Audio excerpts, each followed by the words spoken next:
Phùng Thiệu Phong thú nhận vẫn chưa quên Triệu Lệ Dĩnh, tình yêu, dù đã tan vỡ, vẫn có thể sống mãi trong ký ức, như một đóa hoa nở trong tim, không bao giờ tàn.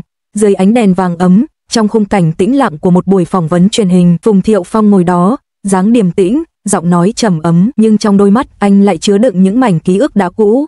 Khi người dẫn chương trình hỏi, nếu được nói về một người khiến anh không thể quên, anh sẽ nói gì? Phùng Thiệu Phong khẽ mỉm cười, ánh nhìn thoáng chút ngậm ngùi, có những người, dù không còn ở bên ta, vẫn sống mãi trong tim, bởi tình yêu, khi thật sự tồn tại, sẽ không bao giờ biến mất, nó chỉ đổi hình, trở thành một ký ức dịu dàng, như một đóa hoa nở trong tim, không héo úa, không tàn phai. Câu nói ấy khiến cả trường quay lặng đi, không ai cần hỏi thêm, bởi cái tên mà anh đang nhắc đến, ai cũng biết, chính là Triệu Lệ Dĩnh, người phụ nữ từng bước qua thanh xuân của anh, từng cùng anh đi qua những tháng ngày rực rỡ nhất và cũng đớn đau nhất. Phùng Thiệu Phong và Triệu Lệ Dĩnh từng là cặp đôi khiến cả làng giải trí Hoa ngữ chấn động. Từ khi hợp tác trong bộ phim Minh Lan Truyện, ánh mắt, cử chỉ và từng nụ cười của họ đã khiến khán giả tin rằng đó không chỉ là diễn xuất. Sau đó, khi công khai kết hôn, họ trở thành đôi vợ chồng vàng trong mắt công chúng, một tình yêu được xây từ sự đồng cảm, tôn trọng và những rung động thật lòng. Nhưng rồi, như mọi câu chuyện tình đẹp khác, họ cũng có những nốt trầm. Sự khác biệt trong cuộc sống, trong cách nhìn về tương lai khiến hai người từng bước xa nhau. Khi thông báo ly hôn, Phùng Thiệu Phong chỉ viết ngắn gọn cảm ơn em vì đã cùng anh đi qua một đoạn đường đẹp, còn Triệu Lệ Dĩnh chỉ để lại dòng chữ đơn giản duyên đến duyên đi, mong anh bình an. Thế nhưng, điều khiến người ta day dứt chính là ánh mắt của anh trong buổi họp báo hôm ấy, ánh mắt của một người không nỡ, của một người vẫn còn yêu. Sau ly hôn, họ ít khi xuất hiện cùng nhau, mỗi người đều chọn cho mình một con đường riêng. Triệu Lệ Dĩnh trở lại màn ảnh, dồn hết tâm huyết cho sự nghiệp diễn xuất, chứng minh rằng cô không chỉ là người vợ của Phùng Thiệu Phong, mà là một ngôi sao thực thụ. Còn Phùng Thiệu Phong lặng lẽ hơn, ít nhận phim, ít tham gia sự kiện. Nhưng mỗi khi có ai đó nhắc đến cái tên Triệu Lệ Dĩnh, anh vẫn cười, vẫn nói một cách nhẹ nhàng mà sâu sắc cô ấy là một người phụ nữ đặc biệt. Anh tin rằng, dù là ai từng gặp cô ấy, đều sẽ nhớ mãi nụ cười đó. Người ta đồn rằng, trong căn hộ của anh ở Thượng Hải vẫn còn một bức tranh treo ở góc phòng, bức chân dung Triệu Lệ Dĩnh do chính anh vẽ. Anh từng là người mê hội họa, và trong khoảng thời gian yêu nhau, anh hay ngồi vẽ cô khi cô đọc kịch bản, ánh sáng phản chiếu lên gương mặt dịu dàng của cô như một thiên thần. Có lần, khi phóng viên hỏi anh tại sao vẫn giữ bức tranh đó, Phùng Thiệu Phong chỉ đáp bức tranh ấy không chỉ là cô ấy, nó là một phần ký ức của tôi. Trong một buổi talk show đặc biệt, khi được hỏi rằng điều gì khiến anh tin rằng tình yêu thật sự tồn tại, Phùng Thiệu Phong nói một câu khiến khán giả xúc động: vì tôi từng có một người khiến tôi tin vào nó, dù bây giờ người ấy không còn ở cạnh, nhưng chỉ cần nhớ đến, tim tôi vẫn ấm. Người dẫn chương trình hỏi lại anh có còn yêu cô ấy không? Anh im lặng vài giây, rồi mỉm cười, ánh mắt thoáng buồn. Tình yêu không phải là sở hữu, chỉ cần biết cô ấy hạnh phúc là đủ. Nhưng nếu hỏi có còn nhớ không, thì là có. Có lẽ, trong thế giới của những người từng yêu sâu đậm, quên không bao giờ là một lựa chọn thật sự. Người ta chỉ học cách sống cùng ký ức, học cách biến nỗi đau thành nụ cười, và để tình yêu ấy sống trong lòng như một loài hoa bất diệt. Một năm sau ly hôn, họ bất ngờ gặp lại nhau trong một sự kiện điện ảnh lớn. Giữa hàng trăm phóng viên, ống kính máy ảnh và tiếng hò reo, họ chỉ lặng lẽ nhìn nhau, không lời nào được nói ra, nhưng ánh mắt đủ để kể lại hàng ngàn câu chuyện chưa khép. Phùng Thiệu Phong bước đến, khẽ gật đầu chào, còn Triệu Lệ Dĩnh mỉm cười, nụ cười nhẹ như gió, dịu dàng như ánh trăng xưa. Cả hai cùng chụp chung một tấm hình, và chỉ cần thế thôi, mạng xã hội bùng nổ. Fan hâm mộ viết: nhìn ánh mắt anh ấy kìa, đó không phải ánh mắt của một người đã quên. Có những người dù không còn bên nhau, vẫn thuộc về nhau theo cách nào đó. Tối hôm đó, người ta chụp được hình anh đứng bên cửa xe, dõi theo dáng cô rời đi. Anh không gọi, không bước tới, chỉ nhìn. Ánh mắt ấy, nếu ai từng yêu, sẽ hiểu đó là cái nhìn của người đã mất đi một phần trái tim mình, nhưng vẫn chọn cách giữ nguyên hình bóng ấy trong im lặng. Một năm sau đó, trong một chương trình phỏng vấn đặc biệt về chủ đề tình yêu và ký ức, Phùng Thiệu Phong lần đầu tiên thừa nhận: tôi vẫn chưa quên Triệu Lệ Dĩnh, không phải vì tôi không cố gắng, mà vì có những người, càng cố quên, họ càng in sâu. Tôi đã thử sống mà không nghĩ đến cô ấy, nhưng thật lòng mà nói, mỗi khi nghe tiếng cười, nhìn thấy ánh sáng, hay nghe ai đó nói về hạnh phúc, tôi lại nhớ đến cô ấy. Anh ngẩng lên, ánh mắt sáng nhưng hơi ướt. Tình yêu, khi đã từng là thật, sẽ không thể chết. Nó chỉ yên lặng sống trong tim, như một đóa hoa nở giữa ký ức. Dù đã tàn theo thời gian, hương của nó vẫn còn.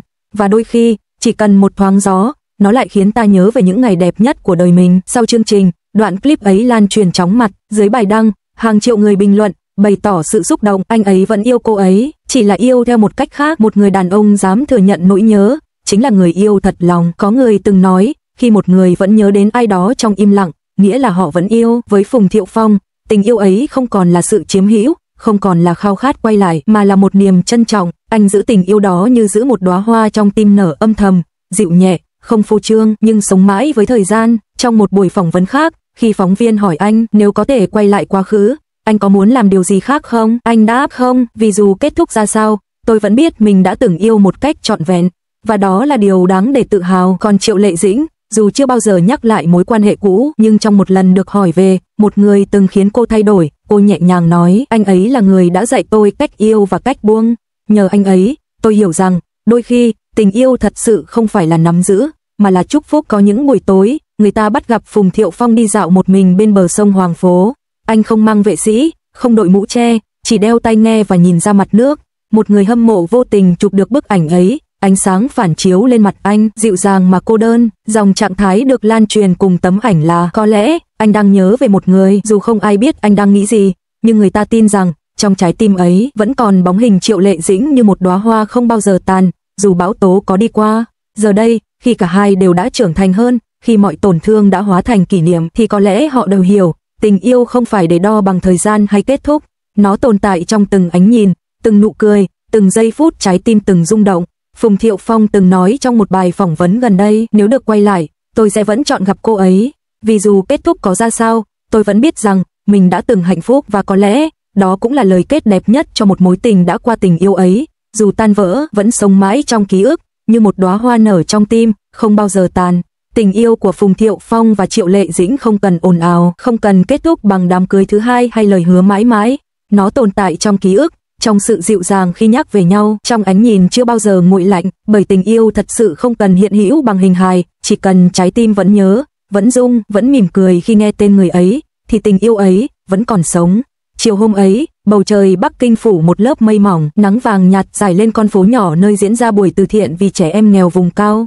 Triệu Lệ Dĩnh xuất hiện giản dị trong chiếc áo sơ mi trắng, quần jean, tóc buộc gọn, nụ cười hiền lành như nắng. Cô bận rộn sắp xếp quà, trò chuyện với các tình nguyện viên và cúi người ký tặng cho những đứa trẻ đến nhận quà. Giữa khung cảnh ấm áp ấy, một chiếc xe đen dừng lại trước cổng. Người đàn ông mặc áo khoác dài màu xám bước xuống, đeo khẩu trang, dáng đi trầm tĩnh nhưng ánh mắt quen thuộc. Không ai khác, đó chính là Phùng Thiệu Phong. Anh được mời đến dự buổi sự kiện với tư cách khách mời danh dự, nhưng có lẽ định mệnh đã sắp đặt để họ gặp lại nhau tại nơi này. Sau 3 năm xa cách, khoảnh khắc ánh mắt họ chạm nhau, thời gian như ngừng lại. Cô sững người trong giây lát, còn anh chỉ khẽ cúi đầu mỉm cười, nụ cười rất nhẹ, như sợ làm lay động những ký ức cũ. Không có vòng tay, không có lời gọi tên, chỉ có một ánh nhìn chất chứa bao điều chưa kịp nói. Khi buổi lễ kết thúc, đám đông dần thưa, Triệu Lệ Dĩnh bước ra sân sau. Cô quay lại, thấy anh đang đứng dưới tán cây ngân hạnh, loài cây mà năm xưa anh từng nói là biểu tượng của ký ức không phai. Anh vẫn đứng đó, dáng cao, hơi gầy hơn trước, nhưng vẫn giữ vẻ trầm tĩnh ấy. Anh cất tiếng trước, lâu rồi không gặp. Cô gật đầu, mỉm cười, lâu thật. Gió thu khẽ thổi qua, mang theo hương hoa sữa thoảng trong không khí. Cả hai đứng im, như không biết nên nói điều gì tiếp theo.